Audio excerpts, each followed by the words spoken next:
Welcome guys to the Meet Damien live stream here. Welcome traders and investors. We're seeing the price of Bitcoin down quite a bit. A little bit disappointing to see that Bitcoin is down 6% today. Getting a rejection off the 93K level that it hit last week. We had some sideways trading action during the weekend, as you all know, and it just wasn't good enough to push us up to higher prices. We did have a significant resistance level above us at 95, 96K, which I marked off on the charts here. Okay, this is a level that I was looking for, but Bitcoin actually got rejected off of this 21 EMA line, which I think you guys should all add to your charts if you haven't done so already. And this is the 21 exponential moving average, which was around Friday. It was sitting at like 93K, and then it kept dropping on us here on Sunday. It was at around like 92,500. Bitcoin wasn't able to get above it. It actually got rejected, and here we are going down to lower prices here. Now we are coming down to some support areas below us, so it's not all doom and gloom just yet, okay? But this area that we're at right now with 84,000 $84,000 Bitcoin, right? This is an area that we need to hold as support. I mean, we don't have that much support below us besides like the lows from Friday, November 21st, when we were at like 80,500. But then also there is some hidden volume here at $82,000. I'm sorry, $82,000 Bitcoin, which I'll try to show to you guys here on the charts with the visual range volume profile indicator. But even if you don't have that indicator on you, you could just look at what the price action was doing back here in March and April, and this is what's holding us for support here. This is a support zone for Bitcoin around 80K to 84K here, okay? This is where Bitcoin was trading at for like March and April earlier this year, okay? But I'm going to show you guys here on the chart the VRVP indicator here, so you can see what I'm looking at for some support levels here for Bitcoin, okay? So I turn on the VRVP indicator. It's this green and red indicator off to the right. Some of this is new to you guys, I understand, but it's the visual range volume profile indicator, and I have it set up, and it shows you where the people were buying and transacting Bitcoin all throughout the year, going into like October, November of last year. And it shows you where they've been buying and selling. The green area is the buys and the red is the sells, and you add them together and you get these high volume nodes here. Right now, price is currently trading at 84,700. We do have this white line right here, which is very important. This is a value area low on the VRVP indicator, and that's sitting at like 82,600. Bitcoin could come down there, you know, later on today, maybe tomorrow, maybe sometime this week. And it might go down there for like less than an hour, okay? It might even happen while you're sleeping, okay? But if you guys are looking to buy some cheaper Bitcoin than where it is right now, you can put your buy limit orders in at 82,600, and you might get filled, and it might happen while you're sleeping, okay? But there is a good support zone at 82,600, okay? There's also kind of like where we're at right now. There's also a pretty good support zone here. You can see there's a little bit of high volume here at 84K. That's kind of like why we're like hovering around there, 84K, because it is a support zone. Okay, so that's where Bitcoin is hovering at right now. There is, you know, there was support above us, you know, at like 87K. You can see there's a little high volume area right over here on the VRVP indicator. And let me try to climb up a little bit here. But there's also some high volume, as we saw, at 91K, which was acting as resistance. And then, of course, The reason why I have 96K marked off as a very important number here, this red line, is because it's right where the point of control is at. This is where the majority of people bought Bitcoin over the last year. They bought and sold it at 96K. Okay, so as we were climbing, to higher prices last week on Bitcoin and crypto, I was starting to get a bit worried and anxious as to like what would happen if we actually get up to 96K. I was expecting a significant resistance and maybe a rejection off of 96K. We didn't see that. We didn't climb up to it. But even if we kind of like make a higher low here and then still climb back up to higher prices, I'm expecting 96K to be a problem area. And that could be where we get our next rejection if we're going to get rejected again here on Bitcoin. But yeah, Bitcoin got rejected. Boo-hoo-hoo. It happened. Okay. 91K or this 21 EMA is still a line to be paying attention to here. And that was where we got the rejection. You can see it clear on the chart. I didn't draw this line. This is a very important line to add to your chart, guys. This 21 exponential moving average, okay? It's on the daily time frame. It has a lot of significance, and you can see that Bitcoin tried on Friday to get up to it, and it couldn't. Tried one more time here on Sunday to get up to it, and it couldn't. And then, of course, we got the rejection, and we got this very nasty bearish engulfing candle here, down 6%, basically erasing all the progress that we made from last week. I know it can be a little bit discouraging to see that, okay, but this could also be a buying opportunity for those who are paying attention to the charts here. This could be a buying opportunity. This could end up being a higher low, right? And then we just end up, getting some good news maybe later on tonight when Jerome Powell speaks, okay? There is a Federal Reserve speech from Jerome Powell later on tonight. Maybe he hints at cutting interest rates. They might be cutting interest rates next week, around like December 9th or December 10th is when they have the Federal Reserve meeting. And this could just be a higher low before we shoot back up tomorrow.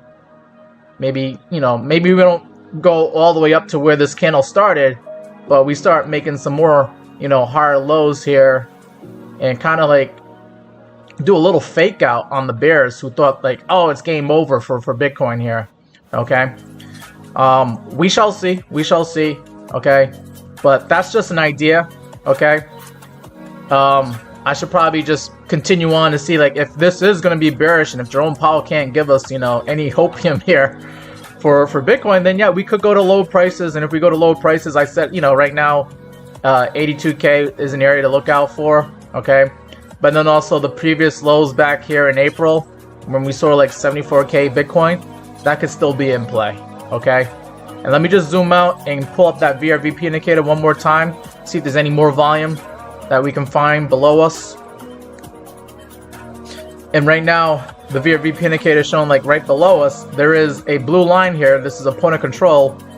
And this is data going all the way back to like May of last year. Okay. May of 2024. And they're showing that there's a lot of support for Bitcoin at 62K. You might have heard people say, oh, Bitcoin's going to go to 62K. Or maybe even lower than that. But 62K is an area of interest, at least according to the VRVP indicator here. And you know what, guys? I mean, that would be an area of interest for a lot of investors and traders around the world who are trying to buy cheaper Bitcoin, because that's about a 50% drop from where Bitcoin was, back in October? We saw Bitcoin at 126K. Bitcoin at 60K is a little bit more enticing for those who have a long-term mindset about Bitcoin. And that's a 50% drop. That's a discount for a lot of people out there. I would expect a lot of support for Bitcoin at 60K if 74K can't hold that support, and if 84K, which we're at right now, can't hold that support. But let me get into the chat, see what you guys have to say. That's kind of like my analysis there on Bitcoin. I see that we have DZ in the chat. DZ wants to take a look at ALCX and SQD. All right. And I'm not using that many indicators there, Sebastian. All right, I'm just using the moving averages, and I'm just using a VRVP indicator. But yeah, the lines, the reason why I have all these lines, right? I'll get rid of the lines if it scares you, if it's too much data for you. I just highlighted these lines. This is where the high volume nodes were on the VRVP indicator. So, these are areas of support and resistance. Okay, when the price is above it, you know, it's considered support. When the price is below these areas that I marked off here, it's considered resistance. So, you know, it might be a little bit too much for you, but it's not for me. It's not for the other professional traders out there as well. Let's take a look at ALCX. And then we'll take a look at SQD after that. And then let me see if there's any other requests here. Donovan says 64K, then 45K. Yeah, the numbers are all over the place as far as like people guessing where Bitcoin could go next. Alright. Yep. Sebastian's a six-figure trader. Alright. Sebastian, what kind of indicators do you use? Do you use any indicators? Do you just stick to like a naked chart? Because I could do a naked chart as well, but there's like no moving averages and it's just strictly, you know, support and resistance. But this is actually a good way to start for most traders, okay? If you are a beginner trader, all right, then, you know, you probably want to stick to just support and resistance levels before you start adding more indicators, before you do something like this where you got the oscillators below you with the RSI, MACD, and the market cipher B indicator here, okay? I can declutter the chart or clutter it up as much as I can, but you know, if these red lines are hurting your eyes, then you can go on to another, you know, another trader's podcast here, and you can maybe look at a chart that doesn't have red lines. If that scares you, if the red lines are scaring you, then you don't have to be here. All right, let's look at ALCX.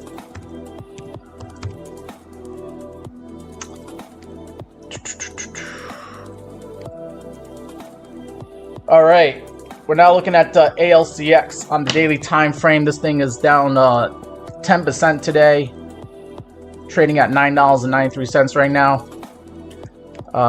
Let's just zoom out here to figure out what ALCX has done in the past here. And just like a lot of other cryptocurrencies, ALCX has topped out, had his best, you know, days back here in 2024. And then here in December of 2024, we saw this thing as high as like $27 here. And for us to be down at $9, that's almost like a 60% discount from where it was about a year ago. All right. But ALCX, if I start zooming in right now, you'll see that ALCX actually caught some bids here beginning of November, topped out at like 20 bucks here. And this is where I drew the Fibonacci indicator here, measuring from bottom to top. All right, where this thing was bottoming out at $6.12 up to the highs here at $20. Gives me the Fibonacci for me to look at here. And this thing looks like it's currently trading right near the 0.236 retracement. This number is kind of buried in there, but you can see it like 0.236 at $9.40 is acting as support for now for ALCX. And ALCX looks like it is trying to climb back up to higher prices here. Looks like we got a rejection off the 0.382 at 11.43. And if this was to climb up to higher prices, I would expect it to probably get rejected at 13.06, maybe make another higher high at that point before it makes a higher low. And then we could see this thing try to climb back up to the 618 at $14.70 is where I would expect a normal retracement back to higher prices. But I'm not sure if this thing is actually going to climb up any further than that. It would be nice if it does climb up further than that, but a more likely rejection would be at that 618 level there at 1470. You know, this golden pocket, 1470 and 1514 for ALCX. All right. So those are the levels to look for. Let's look at the oscillators now, see how healthy a move this is for ALCX. RSI currently trading at 49.22. It's in neutral territory. Let's look at the MACD, and I'm going to zoom in on the MACD now. Looks like you had selling pressure, was pretty steep, and towards the end of November. But then, as we were closing out November, selling pressure was dying down, and it was looking pretty good for ALCX here on Sunday until Bitcoin decided to take a dump on us, and now you're seeing selling pressure starting to increase again. So I'd be a little bit worried about seeing the selling pressure starting to increase on ALCX. If that continues, then you might be in for more downside price action on ALCX here. Okay. I will want to wait for confirmation on the MACD time frame here to make sure that this blue line actually crosses the orange line. Because if you see the blue line cross the orange line to the upside, then you know you're probably going to see a pretty, you'll probably see a few good days ahead of you if the blue line actually crosses this orange line here to the upside here. But it hasn't. Right now, last time there was a cross, the blue line crossed down the orange, and of course you got the selling pressure increasing after that. Okay. You want to see something like a reverse, kind of like back here in the beginning of November. We saw the blue line cross the orange line on the MACD, and then you saw buying pressure start increasing after that. You kind of want to see that. You might get that for the month of December. You're kind of close to it, but we shall see, all right? All depends on what Bitcoin decides to do next, right? It always comes back to Bitcoin, right? And then here on the market cipher B indicator, you see that we have the green buy dot here, and the red sell dot just came in on Monday, December 1st. This is a little bit confusing because the money flow is actually starting to decrease, and this is actually kind of, in my opinion, this is a little bit disappointing because it looked like ALCX was set up and ready to go to higher prices here, and then of course Bitcoin had a dump on us and rain on a parade here for ALCX. But this was looking pretty good. When you had the green buy dot here on Friday. You had a momentum wave going up. You had money flow starting to go up, and money flow was starting to increase again, kind of like you saw back here, where the red turns into green. It was looking like you were going to get some green on the money flow going into the first week of December here, but this could always change, and that's why we got to pay attention to what Jerome Powell's going to say later on tonight about the economy and interest rates. Okay. Because that could be the saving grace, which could then get rid of this red dot. Like, this red dot could disappear. All it needs to do is, like, if the price goes up, like maybe another 50 cents or $1 here on ALCX, you'll probably see this red dot disappear, and you'll still be, you'll still have the green light to go to higher prices here. All right, on ALCX. But yeah, this was, a little bit disappointing to see because, just looking back on the chart here, you were catching some bids here over the weekend, and ALCX was looking fine. Yesterday, ALCX was up 10% yesterday. But of course, Bitcoin decided to do that dump last night.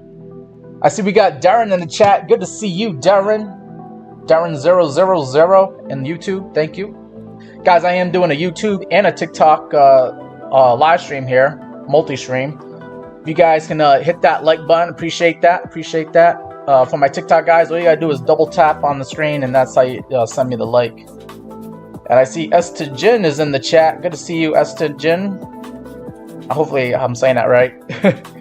I'm doing all right. Not in any trades right now. I was in some longs. I got stopped out yesterday, and I haven't really entered any longs today. But I am looking for longs, after the price does a steep correction like it did. We'll go back and look at Bitcoin again, probably on the smaller time frames, and see if I feel comfortable getting into a long on Bitcoin this afternoon. All right. But I am waiting for some confirmations. I'm waiting for like higher lows to be formed, especially on the RSI indicator. I'm waiting for some confirmations. Maybe a higher low on the price. If I could see that on the smaller time frames, that would make me feel comfortable about getting in on Bitcoin for a long here. Modern Design says this is nothing more than a liquidity grab and people panicking. Yeah, I mean, it could be a shakeout. It could be a shakeout for Bitcoin and crypto here. Or it could be the start of something worse. We just don't know yet.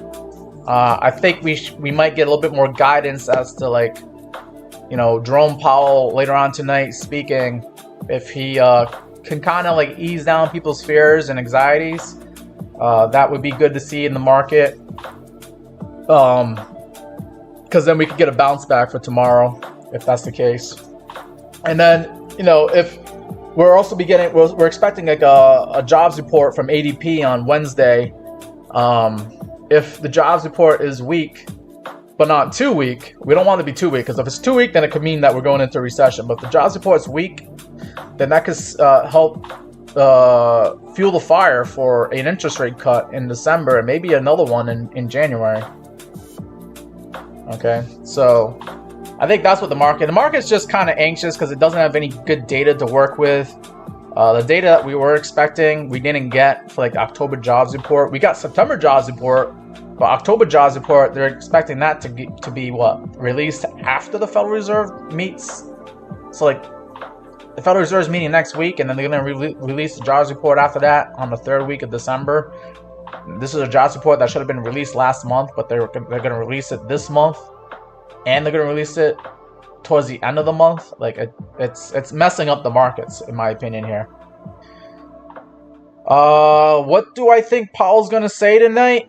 I think Powell's still going to be on the fence, as he always is, about I think he's going to try to be dovish. I think he'll try to like soothe the market a little bit, or at least that's what we're all hoping for, right? Okay, he doesn't need to be too hawkish because the markets are already on, you know, knife's edge right now. Even the Dow Jones and the S&P 500 is down today, and you know that affects a lot of people's investment decisions and affects the economy. I think he'll be dovish, you know, today, so the market can still, you know, hold on to dear life for next week when they actually do the interest rate decision. And then after we get the jobs report on Wednesday later on this week, that will allow them to know as to whether or not they can still be dovish or if they're going to be hawkish going into next week. Because if the jobs report is pretty decent and we didn't lose jobs, then they can still cut interest rates next week and then be hawkish and be like, well, we're not sure if we're going to cut interest rates again. You know, we can't really be too sure if we're going to cut them again because we had a decent jobs report, you know.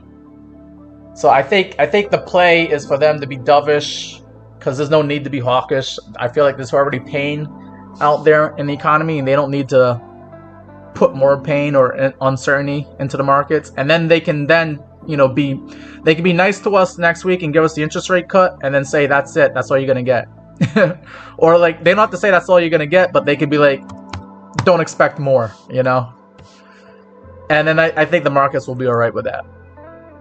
Okay, let's look at SQD because we gotta look at that for your DZ. SQD currently trading at 5.5 cents, down 8.9% today. SQD was catching some bids last week. You know, we saw this thing as high as about 11.5 cents, and that was all temporary, right? This is kind of like almost like a shooting star candle, a price reversal candle where you got a small body but a big candle wick to the upside. And usually with a shooting star candle, the follow through is that it will actually cause the price to go down, and you kind of seen that. You know, you got the shooting star candle. You had a little bit of a green day on Saturday, kind of like messed things up a little bit as far like, are we still bullish? Are we bearish? But then you got another shooting star candle right here on Sunday. Okay, we got a big candle wick to the upside, and then you have a small body. You know, a little bit of a candle wick to the downside, okay? So maybe not completely a shooting star, but I mean, it still fits the criteria of a price reversal candle, okay? So I'm expecting prices to go down here on SQD over the next couple of days. You know, maybe the saving grace is if Bitcoin actually gets a reversal and goes up to higher prices, maybe SQD will actually go up to higher prices, but right now this is not looking good for SQD as far as like, you know, basically 2 shooting star candles, you know, within a couple of days, telling you that, you know, there's a lot of sellers above you. A lot of people want to sell SQD at higher prices here if they're able and allowed to do so, okay?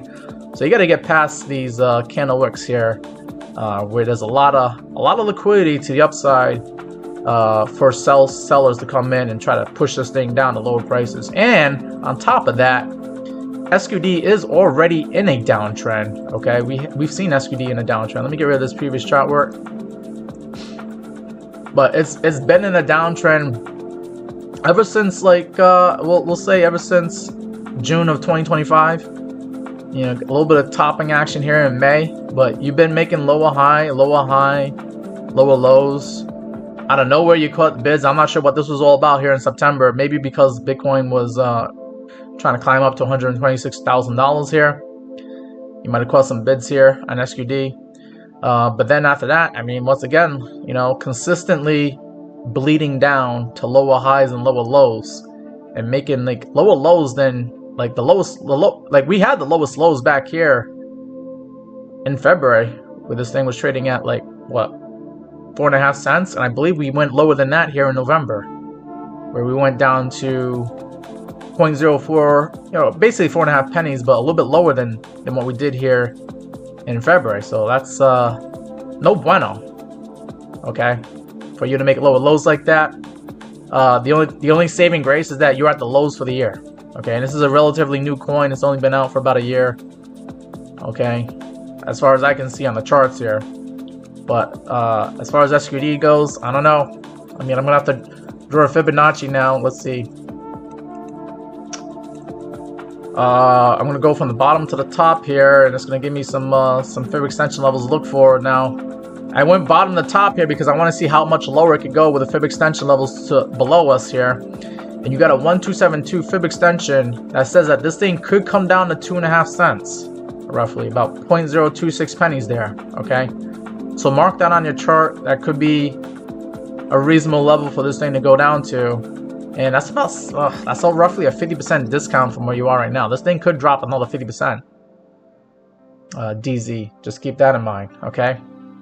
All right, but if this thing is not going to drop down on you, all right, then you know you got Fibonacci levels to the upside here to look for. You got the 618, 65 golden pocket. I would look for that to probably get hit, as it already did. You know, back here in like November, late November, 27th and the 28th, and then we'll see if we can climb up, you know, to higher prices. But you know, one level at a time here.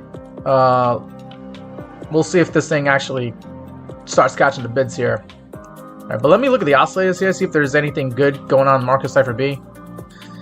You do have momentum is climbing to the upside, and you actually did get money flow coming in over the weekend. So kind of like similar to ALCX, things were looking pretty good this weekend for a climb to higher prices for SQD, and until Bitcoin dumped on us here, you know, on Sunday night going into Monday. And now you got a red sell dot saying that, you know, there could be a couple of bad days ahead of you for SQD. Maybe the price goes down a little bit further. Okay. And then here on the MACD, you know, selling pressure was dying down towards you know, the middle of November here. You got buying pressure coming in towards the end of November, but now buying pressure is starting to decrease. So this is kind of like a little bit of a early warning sign that maybe the rally is over on SQD here. I did like the fact that the blue line did cross the orange line to the upside here. Okay, but now we have to worry about, is that blue line now going to cross to the downside, you know, going into the end of December here. All right, so just be careful with SQD is what I'm going to say. Let me see what the RSI looking like. Higher lows, higher lows, higher lows, and then of course you got the run to the upside here towards the end of November. Could this end up being another higher low, and then maybe we go up to higher prices with the RSI increasing here for SUD? I don't know, but I think this thing has been beaten down enough already. But also keep in mind that, you know, we do have a target to the downside, that this thing could come down further to that 2.5 cent level here at the 1272 fib extension to the downside. All right, Lorraine's in the chat here. Thank you, Lorraine. We got up to 1,300 likes. Let's see if we can get up to 2,000 likes here. Appreciate that. She's one of my best TikTokers here, always helping me with the likes. Shafi's in the chat here. Shafi wants to look at Zcash. Zec. Let me go ahead and write that down.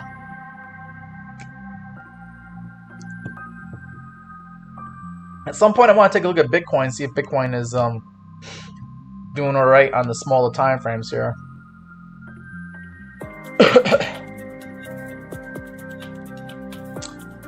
All right. Let's look at Zcash, and I'm going to try to look at Bitcoin and see what it looks like on the smaller time frames, like the 15-minute and the 5-minute. But all right, let's look at Zcash for now. Let's see what we got. Zcash sitting at 344. Oh my God, This thing is down 19% right now. 19% today.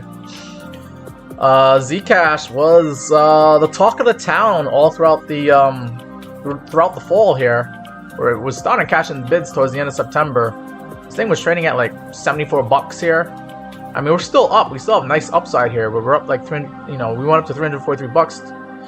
But we went higher than that here on Zcash, right? We actually went up as high as 754 on November 7th. So Zcash was definitely getting people's attentions here. Let me get rid of this previous chart work here. Let's see what the moving averages are showing now. Do we have support on the moving averages? Oh, moving averages are still below you. You won't get any moving average support, at least on the daily time frame.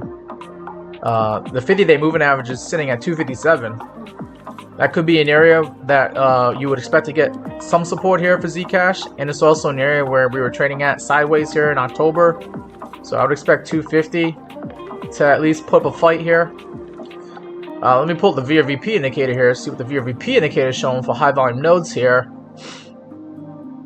And you got a value area low, this white line sitting at 257, right? So this is a very important area for Zcash. You would expect some support at that area, but like right now we actually are at a relatively high volume node here at 347 and 365. Okay, this was an area that we were trading at back here towards the end of October, right before Halloween.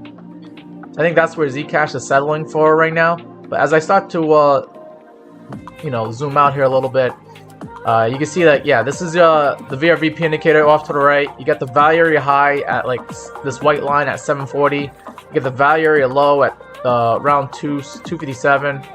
Okay, and then you got this blue line. This is the point of control. This is where the majority of people bought and sold Zcash. Okay, the buys and sells, the buys in the green, the sells in the red, and this blue line is showing that Zcash point of control, the POC, is sitting at 496, around that area, 496, 500, somewhere in that area. And you lost that. That was supposed to be your support area for Zcash, and that's why we're coming crashing down to the next high volume node here, sitting at 347. Is where we would expect Zcash to try to get an initial bounce, try to put up a fight here to go to higher prices. And if it's not able to fight for those higher prices, and if it loses that fight, then we would expect Zcash to come down to this white line here, sitting at 257. Okay, that's the game plan for Zcash using the VRVP indicator here. I think it's a very powerful indicator that you guys should add to your charts here. I have done a video about the VRVP indicator. If you go into my TikTok, this is the Meet Damien TikTok. One of the videos that I pinned to the top of the page is this VRVP indicator video that you should check out. It's got like 1,800 views. A lot of people like it. It's like a 15 minute video. So yeah, you go ahead and check it out and learn how to set it up and how to trade with the VRVP indicator here. Okay. So I think this is a very powerful indicator. I gave you the upside targets, downside targets, just using the VRVP indicator. Let's do some more analysis on Zcash. Let's see what Zcash looks like on the 4-hour time frame. Is there any moving averages on the 4-hour time frame that could provide support? Nope. You do not have support with the 4-hour. You lost all your moving averages support here on Zcash.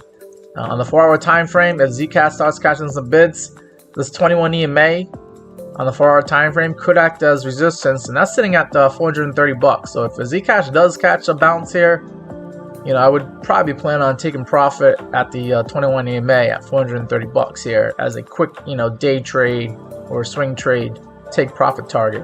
Okay. And I believe 432 is also kind of like where, yeah, we got some confluence here a little bit here on Tuesday, November 11th. This area right here is where we were trading at about a couple of weeks ago here on Zcash. So I think 430 should be a target if you're a swing trade or a day trader. Okay, to the upside here. I'm gonna look at the 1-hour time frame. See what the 1-hour time frame looks like. 1-hour time frame. I mean, this would probably be where you would day trade Zcash, but that once again, that 21 EMA would probably be your upside target as of now for day trading. And I would probably target 373. And then, if we get past that, then if you're in this trade going into like later on this week, maybe you might see 446. which is where that green line, that 50 moving average is on the 1 hour time frame. All right, well, let's get back in the daily time frame here on Zcash. I want to see what the oscillators are looking like here. Ugh, RSI is like cratering, making those lower highs. And of course, it's making lower lows here. And the RSI is at 36, and it's not even considered oversold on the daily time frame yet. MACD showing that selling pressure has come in. It started coming in on Friday, November 21st, and it is still increasing on the selling pressure. So, you want to see buyers step up at some point here and see the selling pressures. You want to see some pink candles showing up here, and eventually you want to see this blue line start curving back up, and then catch up to the orange line and get a crossover, and then you could be bullish again on Zcash. But right now, not looking good on Zcash as far as like the MACD goes on the daily time frame. And then let's see, market cipher B. Market cipher B around, yeah, especially around like, you know, November 20th, November 21st. That's when we lost it here for Zcash. Momentum came down really fast. Money flow also came down as well, going into the red here. Okay, I wouldn't really start becoming bullish again on Zcash until you see momentum start curving back up, and of course you want to see this red start curving back up as well. This money flow needs to start curving back up, and of course you could get that if you get a green buy dot showing up here. That would also help justify that you could go long on Zcash. But I'd be careful with Zcash because we already said that, you know, Zcash could come down to 250, right? That's where that 3-day moving average is sitting at. And then also using the VRVP indicator, that's like where that value area low is sitting at. Okay, so maybe Zcash has to come down here, get a bounce at 257, and then you'll start seeing some better buying opportunities at that price. All right, let's take a look at Bitcoin. I want to take a look at Bitcoin to see what Bitcoin's doing. See if I can enter a long on Bitcoin. Maybe I'm looking for a long. I'm not trying to short Bitcoin. The time to short was actually last night, right? When we took that drop. But yeah, let's get into the 1 hour time frame here. I like marking the chart off here with these red lines to look for. Okay, because it lets me know where the support and resistance areas are using the VRVP indicator. And I can just turn the VRVP indicator off, and I still have those areas to be looking for. So I'm looking for 84K to be a support area for Bitcoin. 87, because it's above us, it's now going to act as resistance. So if I was to get into a trade on Bitcoin, I'd be targeting 87K. On the 1 hour time frame, that's kind of like right where that 21 EMA is sitting at. So I could also target that as well to the upside. But yeah, I would be buying here and selling here until Bitcoin, you know, buy low, sell high, right? Let's not forget, that's how we make money, right? We want to buy low and sell high. I'd be buying, you know, if Bitcoin goes down to 84K again, I'd be looking for a long one more time here. And then I'd be trying to look for a short or taking profit at 87K. All right. And the 1 hour time frame is justifying that, you know, with the 21 EMA close to like 87K. Yeah, you could get rejected. I would actually expect a rejection if we don't climb past that 21 EMA on the 1 hour time frame. I would expect a rejection off of that white line for us to then go down and try to go down to lower prices. So I could get in at 85K right now.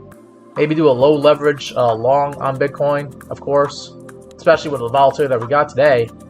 But I could look for a long here and just put the stop loss below the lows for today. We saw Bitcoin as low as 83,800 around 10 a.m. Or maybe I might even put it below the low from 11 a.m. here.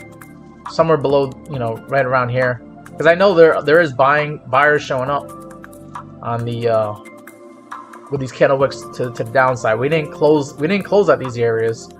There are buyers that want to buy Bitcoin when it hits 84K here. Alright, let's look at the oscillators real quick here.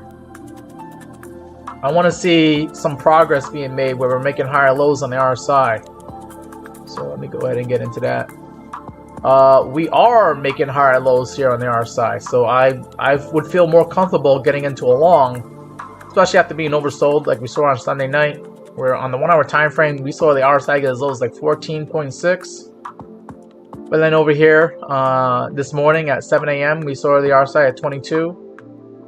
And then here at 11 a.m., we saw the RSI at 23. So we are making higher lows here. I want to still see higher lows being formed here to show that buyers are stepping in, at least on the 1 hour time frame here for Bitcoin. Okay. So that's good to see so far. On the MACD, I can see that selling pressure is starting to die down. Okay, doesn't mean that it can't start increasing again. It could always start increasing again.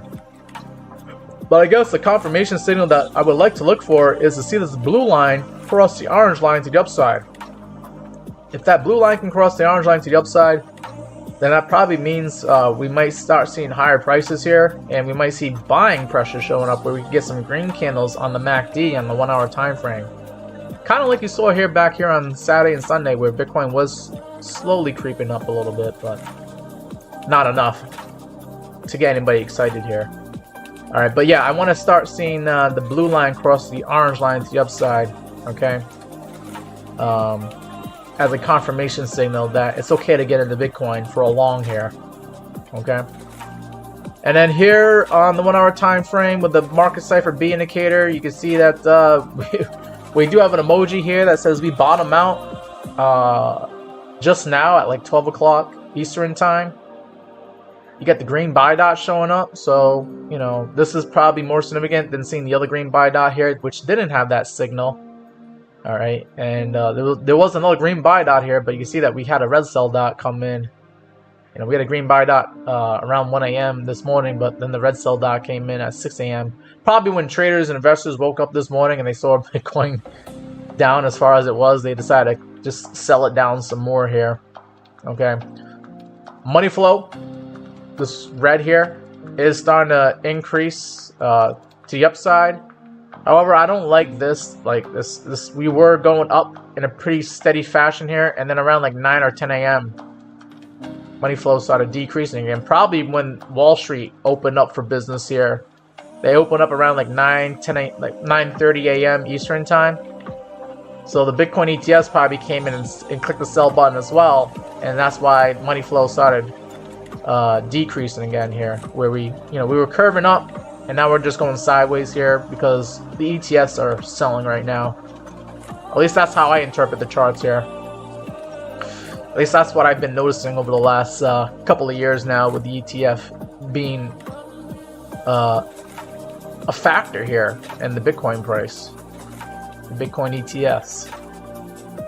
So here in the 1 hour time frame, I'm thinking about getting into Bitcoin, but let's take a look at maybe like the 15 and the 5-minute time frame, see what that looks like. So on the 15-minute time frame, even though I'm interested in getting into a Bitcoin long, I can see that on the 21 EMA, this white line could act as resistance. I could wait probably later on, you know, maybe another 15, 30, maybe another hour, you know, another 15, 30 minutes or another hour for this thing to come down. Probably back to 84K again, or 84,200, somewhere in that area. Look for a long here, and then, you know, if I long here 84,000, let's say 300 or 400, I might only be able to bring it up to like $85,000 before the 21 EMA acts as resistance again, because this 21 EMA on the 15-minute time frame has been acting as resistance. We saw that happen earlier this morning. And then, of course, you know, we got that initial rejection here, back here on Sunday night, okay, on the 15-minute time frame where we lost it, came back up, got above it while, you know, a lot of us were sleeping, but then we lost it. You know, as soon as people started waking up and panic selling, we saw, you know, the 21 EMA get lost on the 15-minute time frame. So right now, I wouldn't be eager to get into a buy because I don't know. You know, we might not get above this white line here. I might have to wait for us to come back to 84,300 or 400, get a better buy, and then see if I can, you know, push us up to 85K here. So I'm not going to go into a long right now because I'm looking at this 21 EMA as being an issue on the 15-minute time frame for Bitcoin. All right, now let's look at the 5-minute time frame. 5-minute time frame. You got the same moving averages here. You got the 200, the 100, the 50, and the 21 EMA, that white line. Okay, and the 21 EMA usually follows the price of Bitcoin pretty closely as whenever it can. And right now, on the 5-minute time frame, we are above the 21 EMA. Okay, it is now going to be acting as support, but me buying right now, like I already told you, like on the 15-minute time frame, the 21 EMA is acting as resistance. I could wait until the price comes down to the 21 exponential moving average on the 5-minute time frame. I could probably get a better buy at like 84,700. So if I was to long Bitcoin right now, I would probably long it anywhere between 84,400 and 84,700. Somewhere in this area, I feel like is a better buy. And that could make a big difference in your day trades there, just waiting and having a little bit of patience. Because right now, you know, the longs are playing out so far. You know, if you long Bitcoin at like around 10:45 a.m. Eastern time here, you've been able to catch the upside, all right? You have seen higher low here, higher high, higher low, and then now we're kind of making a lower high. So this is kind of like taking away the case for the bulls to be bullish here on the 5-minute time frame, because you need to kind of make a higher high than what you did here at 1140, or you know, you're making lower highs and you're making a justification for lower prices for the bears here. So I'm waiting for, you know, price to come down here, kind of get cradled by this 21 EMA, or it might lose the 21 EMA. If it loses the 21 EMA on the 5-minute time frame, then, you know, I would think that, you know, 84,200 would be a good area to buy, or a good area to long Bitcoin if you're day trading it. And this is not an exact number. This is just an area that I saw on the VRVP indicator here. But another better area could be, you know, right here at this low, this last higher low that we made here at $84,000 Bitcoin. Okay. So, you know, if you want to start picking up, you know, maybe dollar cost averaging, you could probably dollar cost average and get in at 84,400. Maybe get in some more, another position at 84,000 even. Okay. And then put your stop loss below 83,800. That was low for today. If you get stopped out, you stopped out, right? You lost, okay? The market is not going in your favor. And then you have to figure out, you know, what are you going to get back in again if you get stopped out? If it's your first loss for the day, you could try to maybe see if you could get in for another long at lower prices and see if it plays out. But if you put your stop loss in on your second trade, trying to long Bitcoin again today, and you get stopped out a second time, then you need to probably walk away from the trade, do something else, maybe go for a walk or go to the gym or do something, you know, other than look at the charts, you know, for the day traders here, because Bitcoin probably does not want to go up to higher prices if you get stopped out, you know, twice this afternoon here. Okay. And it's going to prevent you from revenge trading, like, oh my god, I got to make this money back, right? It might not happen today, and maybe long and is not the play to make. Okay, maybe shorting might be the play to make. Like right now, if you told me like I had to make a trade right now, I'd actually be looking for a scalp short. Okay, because you are making a lower high on the 5-minute time frame compared to what you did here at 11 o'clock earlier this morning. So I'd be looking for a short, but then how far can you take that short? Probably not too far. You do got a potential higher low here that could act as a resistance on the short going further, and then you also got this other you know, higher low here at 84K. So I would be looking to short, you know, it'd be a really scalp trade, right? You'd be trying to short. I probably put the stop loss right above this last high here at 85,261, and I'd be trying to take profit at 84,400, and maybe take profit at 84,000 even as well. So yeah, I'd be looking for a short. If you've told me like I had to get in a trade right now, I'd be looking for a short on Bitcoin. Put the stop loss right above here And if you're wrong on the short, you're wrong, all right? But if you're wrong, hopefully you got some spot bags and your Bitcoin is going up in price on your spots, on your spot bags. Laureen Holly asking me, am I buying now? And then asking if it's not going to 74K. I don't think we're going to go to 74K today. I'd be very surprised if we do. We still have some support at 82 and 80K. But once we lose 82 and 80K, then I would expect Bitcoin to go to 74K if it's going to continue being bearish. And am I buying now? Well, I don't want to buy just now. I want to wait for this thing to come down a little bit lower. If I wasn't on the live stream right now, I would be looking for a short because of this lower high here compared to this other high here on the 5-minute time frame. But it wouldn't really be like a lucrative short. It'd be very tight stop loss, and it would also be just me trying to take it down to 84,400, and then I would flip to a long if Bitcoin gets to 84,400. If I was inclined to do that much work today and trying to trade, but that, you know, let's see. Let's just game plan that out here. If I was to short, you know, now, put the stop loss below this candlewick high here on the 5-minute time frame at 85,261, and I'd be trying to take this down to 84,400. And you know, the risk reward ratio is just not that good on the short either. You know, it's 1.5 here on the short. You know, you're risking 0.36% to try and get 0.57%. You know, with 10x leverage, that's like that's only 5% to try and get to only possibly lose 3%. You would need more than that. You probably need like 100x leverage to make it somewhat decent. But then with 100x leverage, you'd be risking about 36% to try and get 57%. Not really the best risk reward ratio. Would have been better if you were trying to short like somewhere over here, and then you got a better risk reward ratio. So I'm not really looking for that kind of scalp right now. I'm looking for a long at this point, but I gotta wait. Right? This is all part of being, you know, when they say you gotta be patient as an investor and as a trader, this is where the patience comes in. You're like, I'm waiting for 84,400 here. I want to try to put the stop loss probably below the last higher low here at 84K.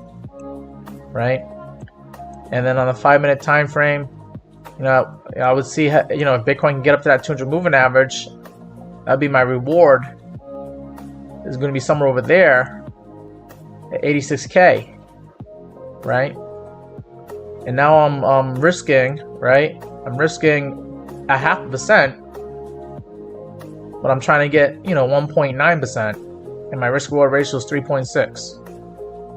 I think that's more of a worthwhile trade to take. Even better than that, what would be if I was to enter another long at 84K. All right, if I could somehow get in at 84K, I think it'd be like around this area. And I'll put the stop loss below the lows for today. And let's see, lows for today was 83,800, so like, you know, 83,780 maybe on the stop loss, and then still try to get that 200 moving average on the 5-minute time frame. Now I'm risking like 0.26% to try and get like 2.4%. And if I put on like 10x leverage, then, you know, this is risking, you know, 2% to try and get 24%. And if I need to do more, I'm not sure what you're doing for a margin or position size, but you could do 100x leverage, right? I'm not saying that everybody should do 100x leverage, but you could do 100x leverage, and then that's risking 26% to try and get maybe 240% gain. That might be a little bit excessive, right? I think you probably make that maybe like a 50x leverage long, and then, you know, with 50x leverage, you're risking about roughly 1.3% to try and, you're risking 13%. You're risking 13% to try and get about 120%. And you see the risk reward ratio is a lot better with this long here at 9.39 versus like this long here at 3.6. So a lot better if I could get Bitcoin at 84K or leverage long. That's how I would try to play this for the long side here on Bitcoin. But you know, you're gonna have to wait. You're gonna have to wait for the price. You know, it's gonna bob up and down, up and down. But if it does come down here, maybe you get hit here. And you know, if you don't get stopped out, then the trade plays out. And you're doing all right, okay? But maybe it doesn't do that, right? Maybe, you know, it comes out here, right? But then you get stopped out, okay? You get stopped out. But if you get stopped out, like you already have like another trade waiting to go at 84K, and if we don't go lower than than the stop loss, then maybe this trade starts playing out. And then you go up to higher prices and you're doing all right on your long there on Bitcoin. See how you guys doing in the chat here. Big Chungus is in the chat. He says he's only risking 35 on leverage. Yeah, I don't like to risk too much. On a lot of my altcoins, I like to keep the leverage, you know, anywhere below 20x leverage or lower than that. It's only with Bitcoin, because Bitcoin sometimes only goes up like 1 or 2% a day. That's where I'll get into like a 50x leverage long or a 100x leverage long if I need to. If I'm really convinced about the trade, or if I want to use, you know, less margin, I'll still do like, you know, I'll do less margin with 100x leverage, you know. And on my trades, I only like to lose like 20 bucks on a trade. So, you know, if one of my trades doesn't go right, I only lose $20, right? And you know, with a risk reward ratio of 3.6 here, you know, I'm risking 20 bucks to try and make, you know, 60 bucks. And that'd be great. I'd be happy with that, right? For just one trade, okay? And then maybe, you know, if it does play out that way, I enter a short and try to short Bitcoin down to low prices again, okay? But if I risk, you know, 20 bucks and I get stopped out, you know, immediately, or maybe 15 minutes afterwards or an hour later or whatever, and then I try to enter another long, right? I'm already down 20 bucks on the second trade. You know, if I lose the second trade, then I'm down, you know, 40 bucks for the day. And now I'm getting close to hitting my daily limit, where I don't like to lose more than 3 trades and lose 60 bucks in one day. Okay, your limits might be different. I like those limits. At one point, I had my limits where I didn't want to lose more than 100 bucks in a day, and that would be after doing 5 trades. But I think, you know, 5 trades, that's if you're going to be trading all day long. And you know, losing 5 trades, that's and if you're losing 5 trades and you're losing 20 bucks a trade, that's $100 down in one day. That's a really bad day, in my opinion. That's a really bad day for me. At this point right now, a really bad day is me losing 60 bucks and losing 3 trades in a row. And you don't have to be in so many trades, because if you do pick some winning setups and you get 3 trades that are winners, and I'm doing like 3-to-1 ratio with 20 bucks, I should win 60 bucks on the first trade, another 60 bucks on the second trade, and another 60 bucks on the third trade. And that's about $180. That's like good money for a lot of people. Okay, it's good enough for me, for the amount of money that I'm trading with crypto. So if I win 3 trades and I'm up 180 bucks, I call it a day. All right, because then I feel like I'm pushing my luck after that.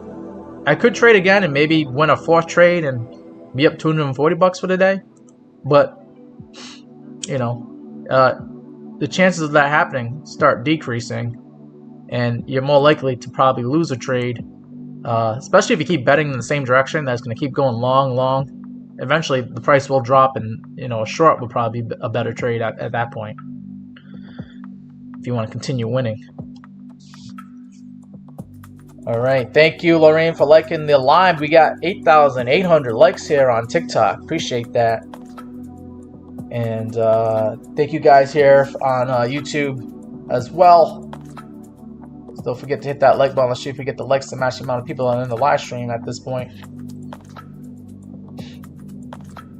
But I understand, you know, it's kind of hard to look at the charts and look at the prices because, you know, prices are down and it hurts to see people, it hurts people to see their portfolios go down in value and trades not go out. But, you know, that's why we get into day trading here, so we can make some money when the prices do go down. Right now, I can see, you know, Bitcoin climbing up to higher prices here. If it continues cashing those bids, right? But if we make lower highs here, I can see the price going down, you know, in the next hour or two. And then if it does do that, I'd be more interested in taking a long. Right now, I'm sitting on my hands because I don't feel like a short or a long makes sense at this time right now. The shorts have already got paid. You would think like the longs should start getting paid right now, but the bulls, you know, in order for me to become more bullish, I gotta see Bitcoin get past this lower high here in the 5-minute time frame at 85,400. If it can do that, then, you know, maybe, you know, I won't be able to get filled at these lower prices here, and Bitcoin is gonna just continue up higher and get up to these moving averages. And then if that's the case, then I can still wait and I can just look for a short, a scalp short, which would probably be a better play, you know, in my opinion here. If we get back up to 86K here, I'll probably look for a short as a scalp, not like you know, I plan on, you know, shorting Bitcoin from 86K down to 50K or 40K.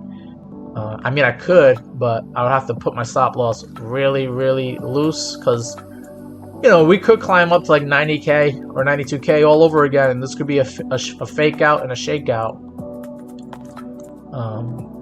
before we, you know, maybe make a higher low and go to higher prices here on Bitcoin. Let me get into the 1 hour time frame. Like, this could just end up being a higher low, especially if we get some good news from the Federal Reserve and we get an interest rate cut next week, and then we also get a bad jobs report showing that the economy needs more interest rate cuts. Then this could just be a higher low where, you know, people were just fearful and anxious about the economy, and it ends up being that, you know, we'll be able to pull ourselves out of here. So that's my little bit of hopium that I can give you guys.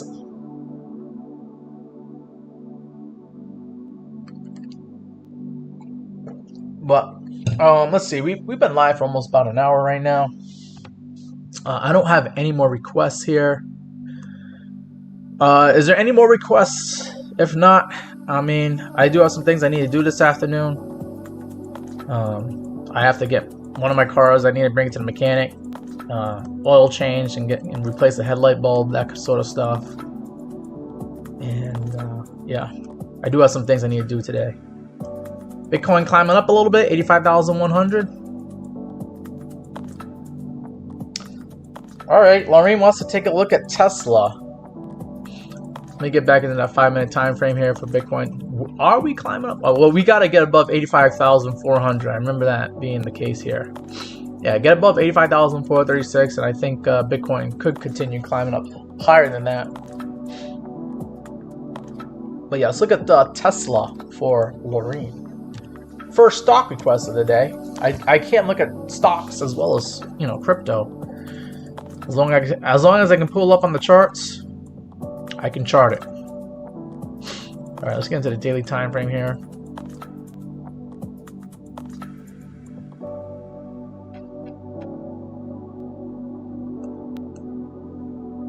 We're now looking at Tesla currently trading at $429.60 here. I do have previous chart work here. Let me get rid of this line. This was an idea. Okay.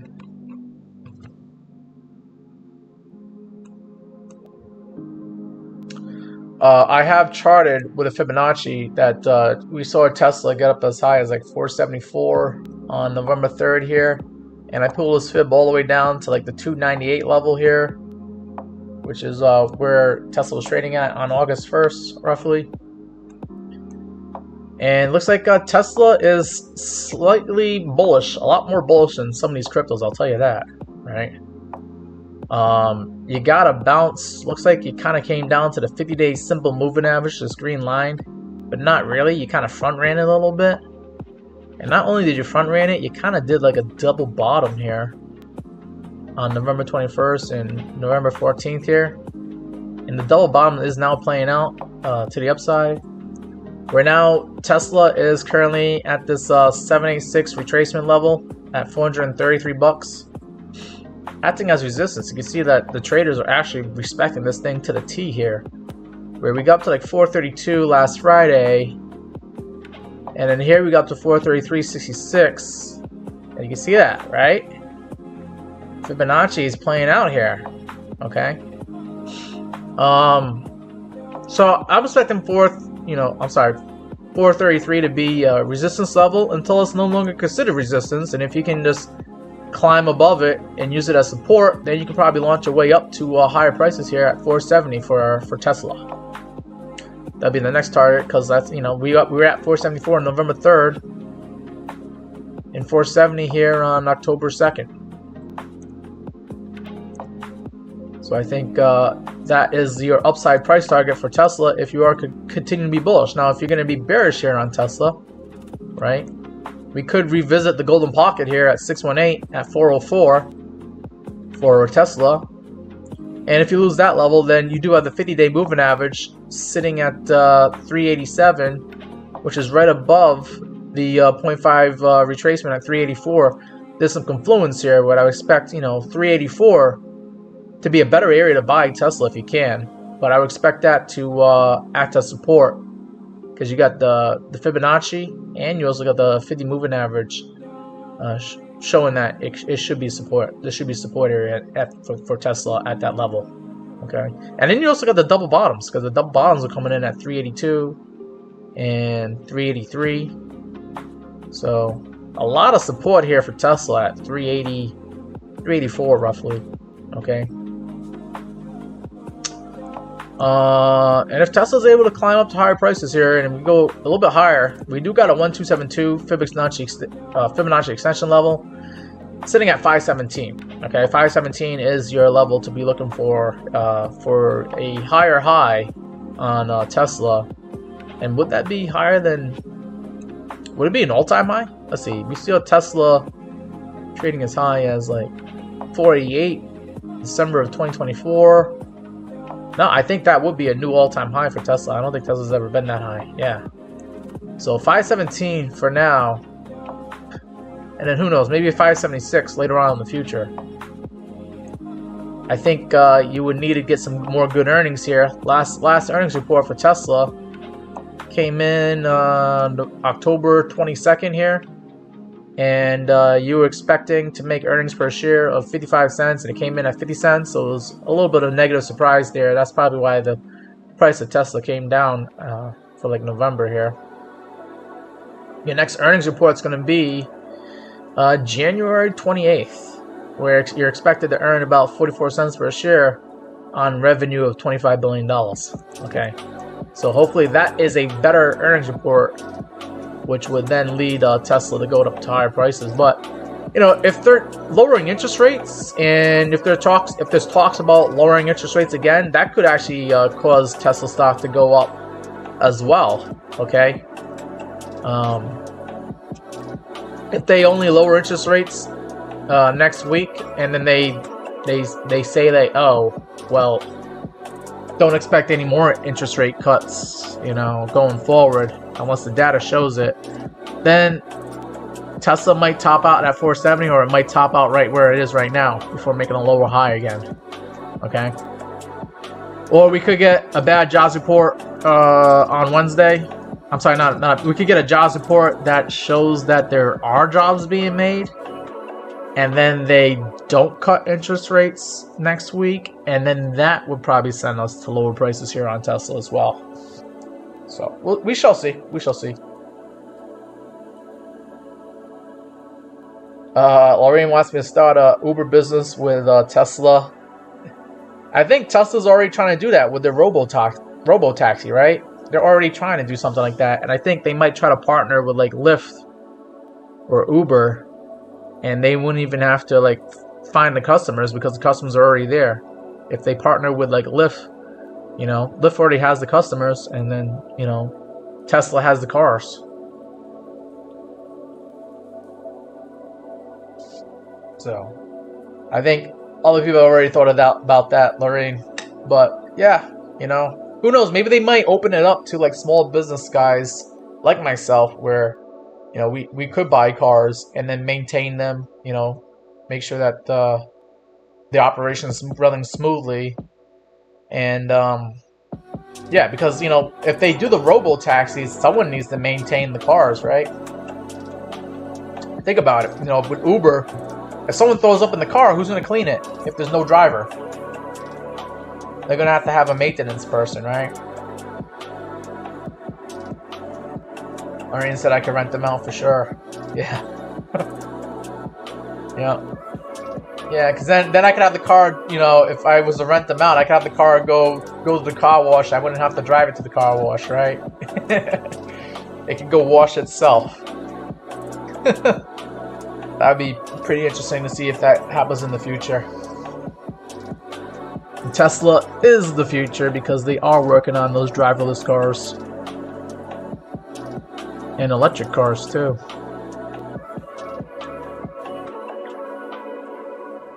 Alright. So that's a request there from Lorraine on Tesla. Any more requests? If not, I'm going to be probably heading out soon so I can go work on my car. The car that requires a driver. Bitcoin at 85,370, catching some bids here.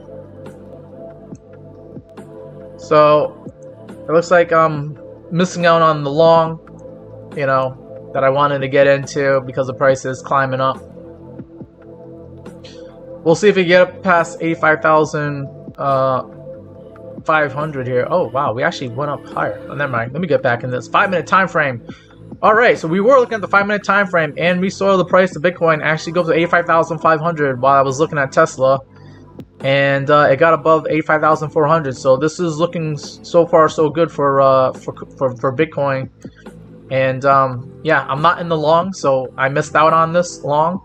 I'm expecting some rejection here, maybe at that 50 moving average, but most definitely I would expect rejection at the 200 moving average, that red line at 86K. So if Bitcoin climbs up to 86K, I'll probably be looking for a short, so maybe I have to look for a short later on tonight rather than a long.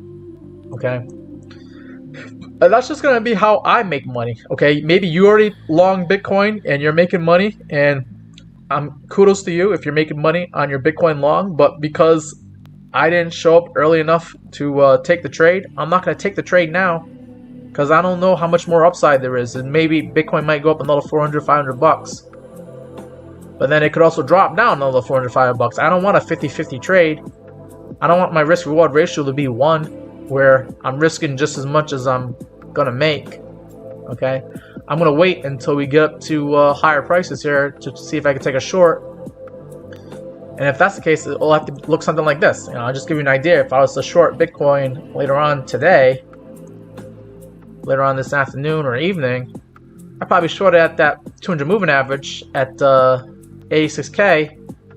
I put the stop loss where I need to, but you know, just to get an idea, I could probably put the stop loss below this last candle wick high here at 86,600. Okay, so I can come in at 86K, put the stop loss at 86,600, and then I'm looking to see if I can bring Bitcoin down back to, well, the lows for the day at 83,000. Where are we at? 83,800? Yeah, 83,800. Alright, in this case, my risk-reward ratio on that short would be 3.2. So I'm risking 0.8% to try and get 2.5%. That's what I'm waiting for on Bitcoin, okay? Even though I don't want to short Bitcoin, I'm going to have to wait until it gets to 86K for me to take a trade that's worth taking, okay? Where Bitcoin could get rejected at 86K and come right back down to 84K. And then when it goes down to 84K, then I can start looking for longs again. Okay. But that's how I would play it if I was day trading Bitcoin right now. Yes, probably going to end up doing later on tonight. I might have to short Bitcoin at 86K and put the stop loss at 86,500 or somewhere in that area. I see Dual LEC is in the chat. Good to see you, Dual LEC. You kind of show up a little bit late. Unless you got a request for me to look at, I'm probably going to end the live stream soon. Alright.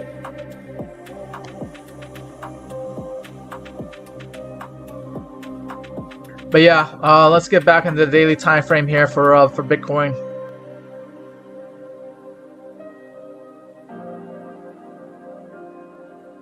And I'm just gonna get rid of this previous chart work here. Yep, okay. I'll get rid of this one too. Okay, so just using the VRVP indicator, I have identified levels to look for Bitcoin. 84,250 seems to be a good support area using the VRVP indicator. Then 87K is an area to look out for as well. That could be a resistance area for Bitcoin going forward. And then, of course, if Bitcoin can catch some bids here and make higher highs than what it did here on November 28th, where we saw it at 93,160, there's a lot of volume above us at 96K here, okay? And that's why I highlighted this area here. This is an area to look out for Bitcoin as a resistance area, okay? Because that price is now above us. And if I pull up the VRVP indicator here, you'll see, this is where I get the lines forming here. I marked off this red line here at 87K because you got a high volume here, a high volume node area on the VRVP indicator at 87K. I would expect a rejection off of 87K initially if Bitcoin does climb up to those higher prices. Right now, we do have a lot of volume here at like 84K, right, which is where we getting a little bit of the bounce on Bitcoin right now, okay? And right above us, we do have that 96K area. It's another high volume node here. If we ever do get up to 96K, I would expect resistance, possibly a lower high being formed if we're going to continue being bearish here on Bitcoin. Alva Medina asking me, have I checked out Solana yet? No. I was going to end the live stream here on Bitcoin, but I guess I'll now end it on Solana here. Okay. So thank you for that request there, Alva Medina. I appreciate you coming into the live stream. Don't forget to hit the like button if you haven't done so already. Appreciate that. Let's look at Solana. I haven't even looked at Solana at all today. And it was one of my biggest spot bags. I think it still is. Do you want to look at Solana on the daily time frame or a smaller time frame? Let me know. We'll start with the daily time frame here first. Solana at $125. Using the VRVP indicator, very, very important indicator, I think, for a lot of traders to be using here. And you can see we're at a value area low. There's a lot of volume here at 123 bucks. But if you look at it, there's a lot of volume between like 124 to like $150. In the future, like 124 to $150 is going to be a very important support area if Solana ever climbs up to higher prices here, okay? But right now, just looking at data going back to like January of earlier this year, you got the point of control above you at $143. That is going to be your resistance area going forward, as you've probably already seen earlier this weekend that Solana had trouble getting past $143, okay? So $143 area to look for Solana. Okay, this was an area that we were trading at back here in June and also here in April. So there's some previous price action. We have people back here in April, May, and June of earlier this year. They might want to click the sell button if they're not, convinced about Solana going to higher prices here. Then, if we're able to make it past $143, it should be a little bit more smoother sailing. There's a little bit of volume here at 167 bucks. But there's even a lot more volume here at 177 bucks for Solana, and that happens to be where the 200-day moving average, this red line, is. So 177 bucks should be your ultimate take profit target. That's probably where I'm going to sell my Solana. If Solana actually gets up there, I'm going to try to take profit at 177 bucks. If it was to do that, today, I would definitely take profit at 170 bucks. But yeah, 200-day moving average, until you get above it, it's going to act as resistance. And it's, in my opinion, when you're below the 200-day moving average, the 200-day super moving average, you are in a bear market, my friend. Yeah, you're definitely below the all-time highs. Solana had all-time highs in January at like 295, but you're also below the highs here in September, where we saw Solana at like 253. You're more than 20% below. And in the traditional markets, being below 20% on an asset means you're in a bear market. So how many more indications do you need to let yourself know that you're in a bear market on Solana? Okay. But anyways, let me get rid of the VRVP indicator right now. Okay. I said $143 was a high volume node here for Solana using the VRVP indicator. And you can see that $143 was also where the 21 EMA came in and acted as resistance. So it's not surprising that Solana only went up like $144 this weekend before it got rejected. Okay. I'm sorry, was that this weekend? This is more like last week, but still, you know what I mean. And then this weekend, you know, got rejected again off the 21 EMA. So I would start putting the 21 EMA as a moving average on your charts here, because it gets respected. Okay, respected, rejected. Yeah, all of those R words right there. Okay. But it looks like the only saving grace right now is that you're kind of making a higher low. If you do not go lower than you do today, and you can actually get out of this danger zone on Solana, then you're making a higher low than what you did on November 21st. This thing went to $121. Today we only went as low as 123 bucks. Now we're still flirting with danger here, but you are still making a higher low, believe it or not.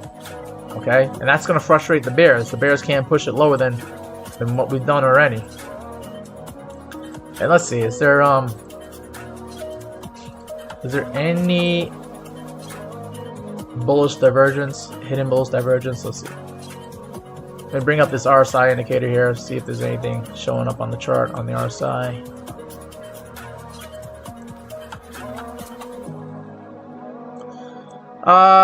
Higher low, higher low, higher low. So yeah, there's no hidden bullish divergence, as I was trying to see if it was going to make it. But the fact that you're making higher lows on the RSI as well as making higher low here on the price, that's good to see as well. Okay, it's not divergence, but it's still bullish, slightly. Okay, want to see a nice green candle? I would love to see a nice green bullish engulfing candle, bring us right back up to the 21 EMA, and then bust through that and try to go up to higher prices. Right, that would really get people excited again about being in Solana. Because what this could end up being right here is this could end up being a double bottom. You know, 121 bucks and $123. If this is a double bottom, right, for Solana, then you just measure between the two bottoms, and you measure from where the bottoms are at to the top in between the two bottoms, and you put that measure move there on top of the top in between the two bottoms, right? You got bottom, left bottom, right bottom, okay? Or if you're watching Road Dogg's channel, left butt cheek and right butt cheek. But yeah, the double bottom could play out to the upside, and we could see that blue number there, $166 Solana, which is kind of confluent to where Solana was trading at about a month ago, around like November 6th. You know, we saw, you know, Solana at 170 bucks here on November 10th and 171 bucks. So it could happen for Solana, and this could end up being a double bottom. And the only thing I could think of that could save our butts here is Jerome Powell needs to speak nicely to us tonight. Hint at the idea of, you know, interest rate cuts and maybe quantitative easing coming into play again. And then if we could get a bad jobs report, but not too bad, because we don't want it to be a recession either. But if we can get a bad jobs report on Wednesday showing that we are losing jobs in the economy to justify interest rate cuts, then we might get an interest rate cut next week. And then that could build up bullish momentum for better prices and higher prices here for our assets here on Solana, on Bitcoin, and on, you know, even the stock market as well. The stock market's gonna like that, like to see lower interest rates as well. Like the whole economy would like interest rates to go lower. They're just worried about inflation, but you know, what inflation, right? I mean, look at the price of oil.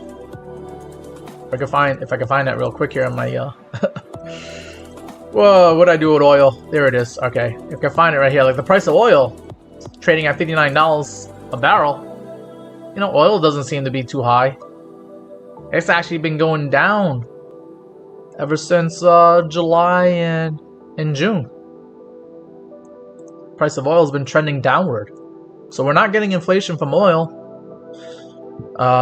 They're worried about Trump tariffs, right? Tariffs being an issue. But they're working out on trade deals, and as long as everybody plays by the new rules that Trump is making, I think it's only going to end up being like a 15%, 20% increase on prices for tariffs, and then that's it. It's not like they're going to increase it again another 20% next year. They don't have to worry about inflation going into next year. So you would think like, hey, if the economy is on knife's edge and we're losing jobs now, they should lower interest rates. But I just realized I looked at Solana. I didn't really give you a downside target. Let's just look at Solana again one more time before I end the live stream here. But yeah, Solana is at a very important, crucial area. Don't lose 120 bucks here, because if not, then there's not really that much support. I don't see anything here on the charts that is going to prevent you from going down to like 90 or 100 bucks here on Solana. Okay. If I pull the VP indicator, maybe there might be something. Yeah, there's a little bit of high volume at 120 bucks, but I said don't lose 120 bucks. If you lose 120 bucks, then there's some volume here at 106 to 102. Okay, and then of course, then there's the lows for the year at $95. Those are your targets to the downside. If we lose 120 bucks, expect to see 106 to 102 as your next target. Let's see. Abba Medina is letting everybody know you can subscribe to the Meet Damien channel. I do go live 12 to 2 p.m. Eastern time, and you can find me here and ask me about any of these stocks or cryptos that you want me to take a look at. But yeah, guys, that's gonna be it for the live stream. I gotta go work on my car now. Get that up and running again. I just need to get an oil change and fix the headlight. But yeah, gotta do it, right? And yeah, and then I also gotta at some point go to the gym, like I always do. But yeah, guys, I appreciate you guys coming into the live stream, taking a look at the charts here with me, and hopefully we get some good news later on tonight from Jerome Powell about quantitative easing and interest rate cuts. Okay, but we shall see. We shall see. And yeah, good luck trading and investing in whatever assets you guys decide to get into here, guys. And try not to overtrade or revenge trade for the day traders out there. Yeah, set your daily limits. If you lose once, okay. If you lose twice, maybe call it a day. If you lose 3 times, it might be a bad day. You might need to change your opinion and just walk away from the charts, and then come back and look at the charts again and figure out maybe you need to go the opposite direction of what you were trying to do. Okay, but yeah, guys, that's gonna be it for this live stream. I'll see you tomorrow, same time. Take care, guys.